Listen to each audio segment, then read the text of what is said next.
Hello friends, வணக்கம் and welcome to my favourite recipes Tamil. இன்னைக்கு சிகப்பு அவல் லட்டு எப்படி செய்யுதுன்னு பார்க்கலாம்.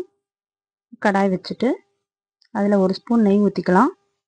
முந்திரி பருப்பு திராட்சை வறுத்து எடுத்துக்கலாம். இப்போ 100 கிராம் அவல் லைட்டாக சூடாகிற அளவுக்கு வறுத்து எடுத்துக்கலாம். ரொம்ப சூடாகணும்னு அவசியம் இல்லை, லைட்டாக சூடானா போதும். இதை மிக்சி ஜாரில் போட்டு பொடியாக அரைச்சி எடுத்துக்கலாம்.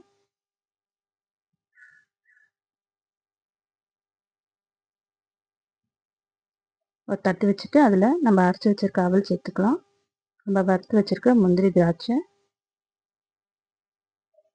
நம்ம 50 கிராம் சர்க்கரை பொடி பண்ணி வச்சுருக்கோம், அதையும் சேர்த்துக்கலாம்.